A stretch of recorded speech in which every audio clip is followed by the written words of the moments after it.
Weston arrives at the Mackenzie house for his first meeting with Agnes, essentially a job interview where Agnes is the job.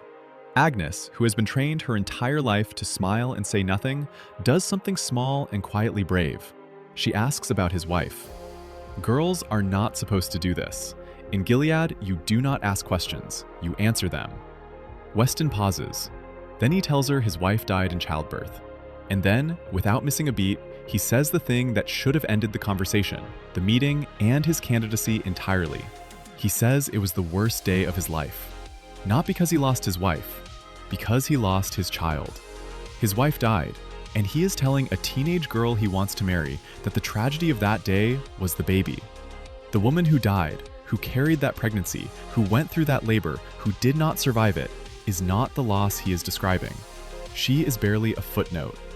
Weston leaves, and Paula, who is furious that Agnes dared ask a personal question at all, nearly slaps her for the audacity. Not because of what Weston revealed, because Agnes spoke out of turn. Later that day, Paula tells Agnes that Weston is still interested, and the reason she gives is this. Men like him prefer difficult girls. They're more fun to discipline. Paula does not say this as a warning. She says it like it is a selling point. Now, this is from Atwood's novel, and it reframes everything.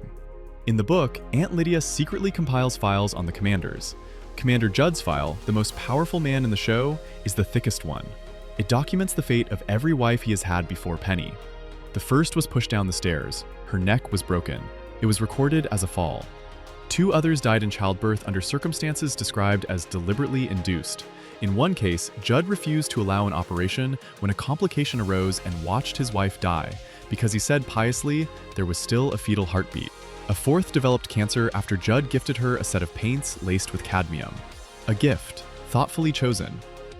Weston and Judd are not the same character, but they are the same system. A system where a man can sit across from a teenage girl, tell her his dead wife mattered less than his dead child, and that girl's own mother calls it a promising sign. And here is the pattern that is already visible in episode 7. Weston's wife died in childbirth. He only mourned the baby. Daisy's research shows multiple domestic violence restraining orders against him from before Gilead even existed. The show is building a man who has always seen women as instruments. Gilead didn't create him, it just gave him a title and removed the consequences. The scariest thing about that scene is not what Weston said. It's that nobody in that room, except Agnes, even registered it as something to be afraid of. Do you think Agnes is going to be forced to marry him? Drop your take below.